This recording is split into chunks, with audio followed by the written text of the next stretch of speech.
네, 이어지는 순서에서는 새 정부 첫 부동산 대책에 대해서 진단하고 시장에 미칠 영향 전문가와 함께 분석해 보겠습니다. 먼저 관련 영상 보고 오시겠습니다.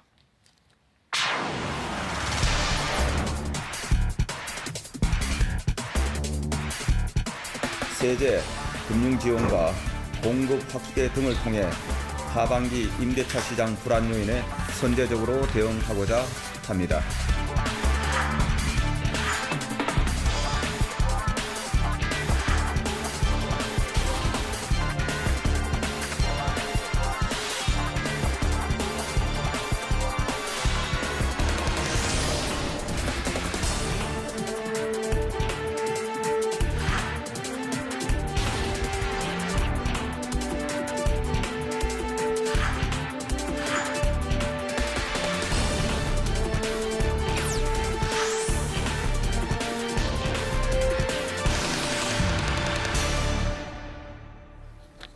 네, 오늘 함께 이야기 나눌 두 분 소개해드리겠습니다. 참 좋은 경제연구소 이인철 소장 나와주셨습니다.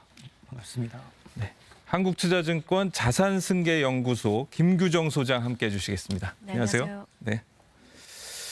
네, 금리 인상이 본격화되고 또 규제 완화에 대한 대기 수요가 이어지면서 부동산 시장이 전체적으로 지금 소강 상태인 것 같습니다. 아파트 매매 수급 지수로 이런 움직임을 확인할 수가 있는데요. 한번 매매 수급 지수 상황을 좀 보여주시죠. 이 매매 수급 지수라는 게 100 아래로 내려가면 집을 팔 사람이 살 사람보다 많다는 걸 뜻합니다. 지금 7주째 서울 아파트 매매 심리가 하락하고 있는데, 즉 집을 사겠다는 사람이 갈수록 줄어들고 있다는 말이죠. 수도권, 전국 모두 비슷한 상황인 것 같습니다. 자, 먼저 김 소장님, 현재 부동산 시장 어떻게 볼 수 있을까요? 네, 방금 매매 수급 지수에서도 같이 살펴보셨는데 네. 주택 가격이 너무 많이 올랐다. 구매 가격을 부담하기 어렵다라는 네. 수요자들 심리가 관망 심리로 빠르게 확산이 되고 있는 상황입니다. 물론 네. 금리 인상이 거기에 상당히 작동을 하고 있는 상황이고요. 그래서 서둘러서 집을 사기보다는 시장 상황을 좀 지켜보겠다라는 움직임들이 많은 것 같고요. 전반적으로 가격이 급등했던 서울 수도권에서도 거래가 부진해지면서 가격이 조정되는 지역이 점차 확산되는 양상입니다. 한국부동산원 같은 데서 발표하는 주간 단위 아파트 가격 변동률을 보면 미미하기는 하지만 마이너스 변동률을 보이는 지역들이 외곽에서부터 서서히 늘어나고 있는 양상이고요. 네. 강남권처럼 가격이 조정되지 않을 것처럼 보였던 지역들에서도 약보합세를 보이는 지역들이 조금씩 늘어나고 있는 상황입니다. 거래는 지금 제대로 좀 되고 있나요? 전년 동기 대비로 하면 거래량이 거의 급감해서 네. 실제로 가격 약세 조정이 확산되는데 거래 부진이 영향을 미치고 있고요. 연초에 이제 상반기에 다주택자에 대한 양도세 중과 한시 배제가 적용되면서 매물이 조금 출시됐음에도 거래가 되지 않으면서 매물이 쌓이고 가격이 조정되는 곳들이 늘어나는 것으로 분석이 되고 있습니다. 네. 이 소장님 어떻게 보세요? 지금 사람들이 어떤 생각을 가지고 있다고 보십니까? 네, 부동산 시장 상황에 대해서는 이제 김 의원께서 너무 자세히 설명해 주셨기 때문에 혹시 삼성전자 투자하세요? 아니요, 저는 삼성전자. 투자 안 하세요? 네. 주식 투자 안 하시는 분 찾기 어려운데 550만 명이 삼성전자 주식을 갖고 있는데요. 네. 10만 전자 갈 것 같은데 지금 5만 전자로 그렇죠. 떨어졌어요.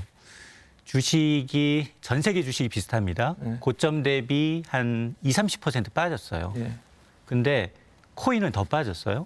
아마 테나 사태, 루나 사태 기억하실 텐데 비트코인이라는 이제 코인 시장의 1위 종목이 있는데 이게 고점 대비 70%가 빠졌어요. 근데 지금 부동산은 보면 지금 부동산원이 발표하는 걸 보게 되면 우리가 굉장히 0.03, 0.02 주간 단위로 보면 굉장히 미미하게 떨어졌거든요. 네. 가장 많이 떨어진 데가 세종시예요.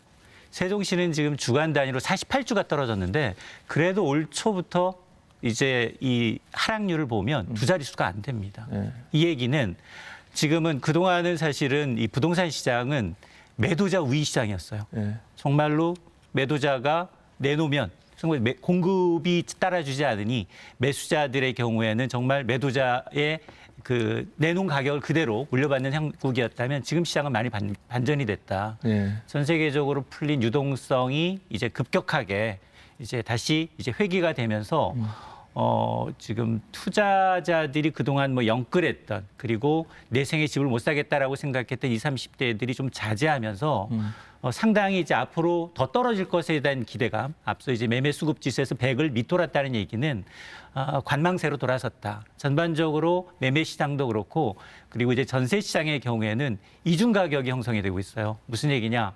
같은 아파트, 같은 층, 옆에 집하고 내 집과 전세 가격이 달라졌어요. 예. 이 계약갱신 청구권 한번 썼다면 나는 전세 가격은 아직 오른 걸 체감을 못 하겠는데 옆집은 새로운 세입자를 받았다면 전세 가격이 갑자기 뛴 겁니다. 네. 임대차 3법 시행 이전 2년 전과 전세 가격을 비교했더니 서울의 경우에는 30%가 넘게 올랐어요. 네네. 이 평균 아파트의 전세 가격이 한 5억 원을 밑돌았었는데 지금은 한 6억 7, 8천. 그러니까 2년 사이에 거의 한 1억 7, 8천 내지 2억 원 가까이 뛴 겁니다. 네. 자, 그러다 보니 나타나는 현상이 지금 전세 대출 받기 위해서 은행을 갔더니 워낙에 이자가 높아졌거든요. 전세 대출도 최고 금리가 5%가 넘습니다. 근데 그러려느니 차라리 월세 살자. 월세는 이제 이 전월세 전환율이라고 해서 네. 전세 보증금의 일부를 월세로 돌린다 하더라도 과거에는 한 6% 정도를 쳐줬다면 네네. 지금은 한 3% 초반이에요.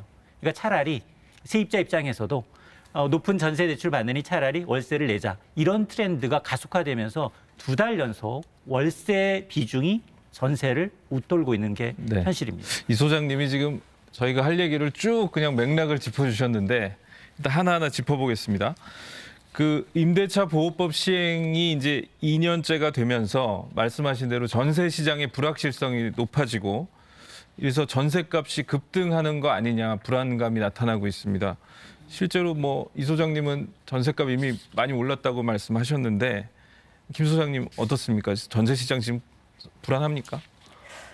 일단 뭐 주간 단위로 발표되는 여러 가지 가격 지표상으로는 뭐 그렇게 아직 불안한 모습이 극대화돼서 표출되고 있는 건 아니기는 합니다. 그리고 실제 기간 동안 매매 가격 집값이 급등한 수치에 비해서는 전세 가격 변동률이 그래도 뭐 상대적으로는 안정적인 모습이었는데 다만 이번에 6.21 대책을 포함해서 이제 전세를 계속 우려하시는 분들의 이유가 방금 말씀하신 것처럼 20년 7월 말에 이제 적용됐던 임대차 입법 중에 계약갱신 청구권을 한 번 사용하신 분들이 이제 한 번씩밖에 사용을 못 하시니까 올해 8월부터는 더 이상 이제 계약 연장을 주장하시지 못하고 가격을 올리시던가 아니면 이제 이사를 가셔야 되는 상황들이 예측이 되다 보니 네. 그 수요자들이 한꺼번에 이제 8월부터 움직이기 시작하면 도심의 선호 유형인 아파트라는 전세 상품을 중심으로 가격 변동성이 커질 수 있다. 그것을 미리 좀 선제적으로 대응해야 된다라는 지적들을 미리 많이 해온 거고요. 그런 모습이 이제 예상이 되면서 이번에 6.21 대책도 나왔다고 보시면 됩니다. 그 6.21 대책을 보면 그 소위 말하는 임대차 3법을 뭐 고치겠다 이런 내용은 없는 것 같아요. 네, 그 부분에 대한 지적은 좀 있었습니다. 근본적으로 이제 시장에 뭐 이중 가격, 삼중 가격이라던가 아니면 뭐 4년 단위로 예상될 수 있는 변동성 같은 것들의 부작용을 불러온 임대차 3법 자체를 물론 이제 국회 상황이나 이런 것들 때문에 뭐 여의치 않았다고 하더라도 근본적인 문제를 해결하는 시도를 좀 하지 않고 변죽 두드리듯이 우회적인 방법들만 나온 것이 조금 아쉽다라는 지적은 시장에서 좀 많이 나오고 있는 상황이고요. 네. 근데 그럼에도 불구하고 예상되는 이런 문제점들을 좀 사전에 임대물건 공급을 조달한다든지 아니면 세입자들을 위한 뭐 소소한 이런 조치들을 미리 좀 발표를 해서 대응하는 모습을 보여줬다라는 정도는 긍정적이다라는 엇갈리는 평가가 나오고 있는 것 같습니다. 예.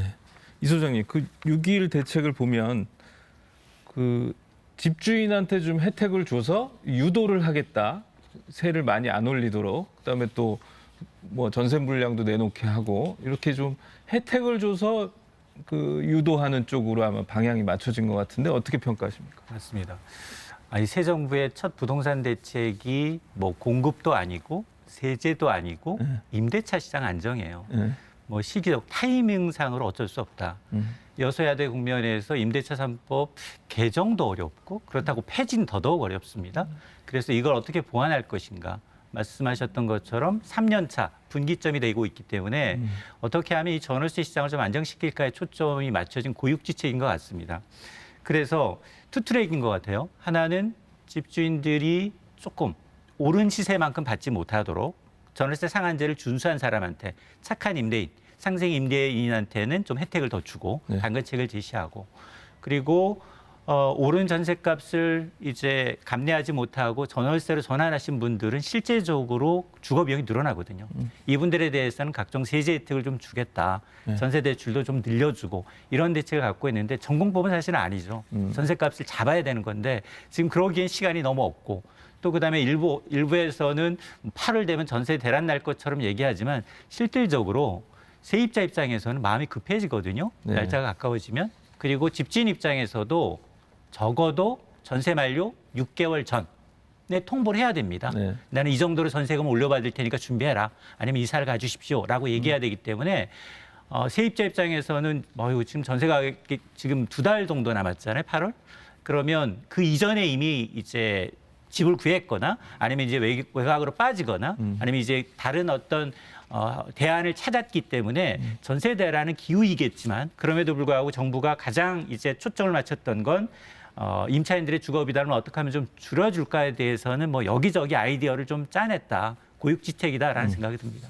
김 소장님, 그 상생 임대인 제도, 네. 그러니까 좀 낮게 올리면 네, 5% 이내로 올리면 혜택을 주겠다는 건데 효과가 있을까요? 어떻게 보세요? 아주 직접적으로는 그런 지적이 있었죠. 이게 거주 요건 같은 것들을 맞춰야 되는 양도세 관련 세제들이 있다 보니 집주인들이 굳이 들어가 살지 않아도 되는 집에 또 세입자를 내보내고 본인들이 들어가 산다고 하면서 공급 부족을 더 야기한다라는 이슈들이 있었던 케이스들이 이제 종종 보고가 되면서 이 건은 사실은 그런 케이스들 정도는 막아보자 정도로 저는 좀 파악이 되는 것 같습니다. 그래서 굳이 들어가 살지 않고 계속 이제 계약이나 이런 걸 영위할 수 있는 임대인들에 대해서는 세금 문제에 관련해서 이제 좀 이슈가 될 수 있는 실거주 요건 2년을 보장을 해줘서 작년에 이제 적용된 것들은 1년 보장이어서 어차피 또 1년은 들어가서 살아야 되는 상황이었거든요. 그거를 이제 최소적으로 보장해주는 2년을 대상을 확대하고 또 다주택자 중에서도 1주택자가 되겠다는 분들에게는 확대하는 걸로 열어놔서 좀 더 이런 이제 세금과 관련된 실거주 요건으로 전세 물건이 이제 소멸되는 것들을 좀 막아보자 정도로 이해가 되는데 다만 이제 궁금증을 다들 표시하시는 게 이게 어쨌든 집주인들 입장에서는 나중에 이제 주택을 처분할 때 네. 양도세와 관련된 이제 이슈들이기 때문에 네. 당장 이것을 받아들이는 착한 임대인들은 그럼 과연 얼마나 될 것인가 효과가 미미하지 않을까라는 부분들하고 결국엔 이게 1주택자 대상으로 적용되는 혜택이다 보니 그렇죠. 아무래도 1주택자분들은 세를 놨다고 하면 본인들도 또 어딘가에 전월세로 거주하고 계시다는 거니까 네. 반복적인 것처럼 이제 전세 총량이 마구 생산될 수 있는 제도는 아니다. 한계가 있다. 이런 지적들이 계속 좀 있는 것 같습니다. 네. 그 언론 보도를 보면 저는 잘 모르겠습니다. 이게 부동산 관련 인터넷 카페가 되게 중요한가 보죠. 거기에 무슨 이번 이 제도를 이용해서 갭 투자를 할 수 있다 뭐 이런 얘기들이 올라온다는데 가능한 겁니까? 이게 한시적인 제도라서 안 될 것 맞습니다. 같은데. 여기서 이제 주목해야 될 부분이 이 상생 임대인의 혜택을 받기 위해서는 2024년 말까지 예. 한시적으로 적용이 되거든요. 이 시행된 게 2021년 12월 20일자부터 이게 처음으로 제도가 도입이 됐거든요. 그러니까 이제 한시적으로이기 때문에 구태여 만일 정말 갭 투자를 한다 그러면 올해 말까지 하신 분들 새로 이제 전세 끼고 사서 가능은 합니다. 그런데 네. 이제 지금 상황에서 그건 좀 무리가 있어 보이고요. 네. 근데 이제 상생 임대인에 대해서 관심이 많은 건 사실이에요. 커뮤니티 글을 보게 되면 대부분 보면 네. 내가 상생 임대인에 해당되는지 네. 여기에는 이제 다주택자도 혜택을 받을 수 있는데 매도 시점에서 조건을 달고 있어요. 네. 반드시 1주택자여야 돼요. 네. 그러니까 이 조건에 해당이 되면 집주인 입장에서 고민하게 될 것 같아요. 과연 내가 주변 시세대로 전셋값을 올려받을까? 아니면 착한 임대인이 돼서 나중에 팔 때 비과세, 양도세 비과세 혜택을 받을까? 근데 집값이 많이 올랐어요. 집값이 많이 올라서 정말 양도세 부담이 커요. 지금 양도세 다주택자 중과세 유예가 유예돼 있습니다만 이게 만일 정상적이라면 다주택자, 3주택자의 경우에는 기본 세율에다가 최고 30%, 더해서 75, 거기다 지방세 합친 82.5%의 세율이 적용되거든요. 10억 정도 차익이 났다 그러면 8억 2,500만 원이 양도세로 빠진다는 겁니다. 그러니까 양도 차익이 크신 분은 야 그래 실거주 요건 못할 바에는 요건을 이제 충족시킬 수 있는 착한 네. 임대인이 더 나아. 그러니까 전월세 요번 계약 기간 3년 이내 한 번 정도는 내가 5% 이내로 받겠다라는 분들이 있어요. 네. 근데 문제는 뭐냐? 이미 지방에 같은 경우에는 양도 차익 크지는 않아요. 네. 양도 차익 크지 않은 곳, 그리고 또 하나는 이미 2년 거주 요건 채우신 분들도 있거든요. 네. 그러니까 지금 내놓는 팁이 이제 임대인에 대한 당근책이 당근이 아니신 분들이 있다는 거죠. 그러니까 이런 분들의 경우에는 신규 계약분부터는 주변 시세대로 전세 받겠다. 이런 분들도 있을 수 있습니다. 얼마나 실효성이 있을지 좀 지켜봐야겠네요. 이번에 대책 중에 또 하나 나온 게 분양가 상한제 개편입니다. 그 높아진 인건비, 원자재 가격을 분양가에 반영을 해주겠다. 그리고 뭐 세입자 이전 비용 같은 비용을 필수 경비에 인정하도록 해주겠다라는 건데 결국 분양가를 좀 높일 수 있게 해서 공급을 늘리겠다 이런 거죠. 이 효과가 있을까요? 어떻게 보세요? 일단 민간 아파트 공급 조달이 좀 여의치 않은 도심에서 그 상품들 중심으로 가격 급등이 되고 이제 확산 효과로 전반적으로 가격 상승에 영향을 많이 미친다는 전제하에 네. 그런 민간 사이드에서의 공급 촉진을 위해서 이제 분양가 상한제를 조금 현실적인 문제들을 보완해서 공급할 수 있도록 하겠다라는 취지에서 이 내용들이 시작이 된 거잖아요. 네. 그래서 일단 뭐 건설사나 조합들에서 얘기하는 실제 사용하는 비용들에 대해서 이제 원가에 이제 적용을 할 수 있도록 해달라고 하는 그런 내용들을 일부 반영한 것으로 보여지는데 일단 양쪽 다 현재 발표되고 나서 만족스럽지는 못한 상황인 것 같습니다. 일단 분양을 받아야 되는 수요자 입장에서는 어찌됐든 분양 가격이 올라가는 구조가 될 거기 때문에 물론 국토교통부에서 사업장별로 시뮬레이션을 해봤더니 최대한 4% 정도가 최대로 올라가는 정도더라. 그렇게 과도하게 분양 가격이 급증하지는 않을 거다라고 발표를 하긴 했지만 그래도 이제 분양 가격이 올라가는 구조이고 이후에 더 변경이 될 수도 있다라고 생각을 하니 소비자들은 불만을 표하는 상황이고 또 이 건설사나 조합 측에서는 이 부분들이 생각보다 좀 미미하다. 이 정도로는 이제 마진이나 질을 맞춰서 공급을 좀 활성화하기 어렵다. 네. 뭐 이런 얘기들을 하고 있는 상황이다 보니까 네. 뭐 양쪽 다 만족시키지 못하는 상황들이 되고 있는 것 같습니다. 특히 이제 공급 쪽에서 이제 토지 가격 책정 문제가 사실은 이제 절대적인 사업 수지를 맞추는데 제일 큰 이제 요소인데 그런 부분들이 빠진 이제 변경이다 보니까 사실상 공급 촉진 효과 이렇게 막 적극적으로 공급에 나설 의지가 별로 생기지 않는다라는 얘기들이 많아서 이건 역시 이제 시장 상황의 공급 조달 상황들을 보고 좀 계속 논의를 해나가야 되는 상황이 될 것 같습니다. 불확실성을 해소할 만한 대책은 안 되는 것 같다. 그런 말씀이신 것 같고요.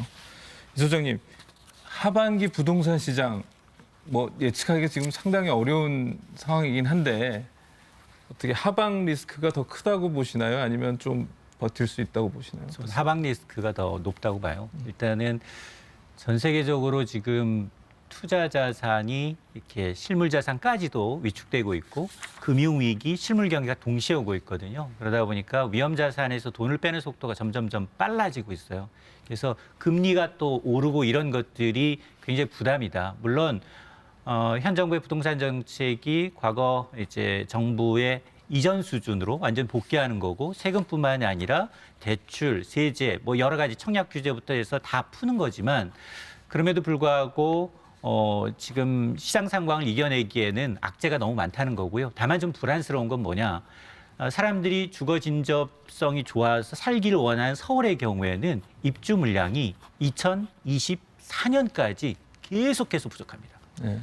보통 최근 5년 동안 서울의 입주 물량이 평균 한 4만 5천 호 정도가 되었는데 이게 한 올해부터 뚝뚝 떨어져요. 3만 호, 2만 호, 1만 호까지 예상이 네. 나오고 있어서 아마 주택 공급 로드맵을 아마 100일 이내, 8월 이내에 이제 나올 것 같은데 그 250만 호 가운데 뭐 50만 원은 공공임대를 포함해서 과연 어느 정도로 실효성 있는 대책이 나와서 이런 심리.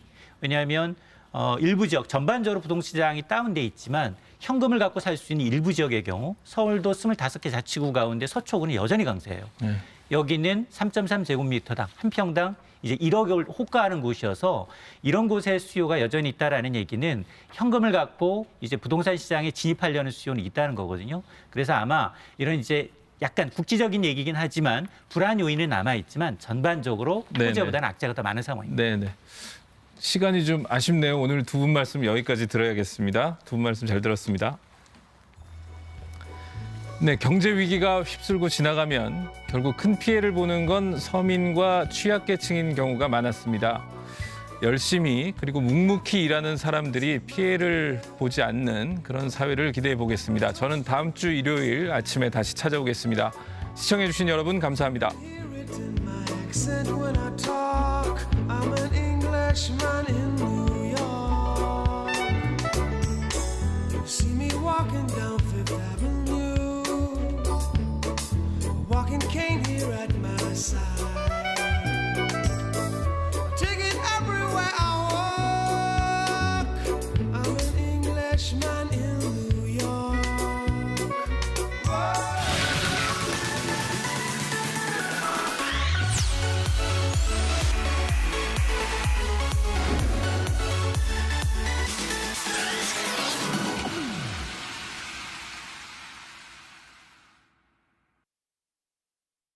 Whoa.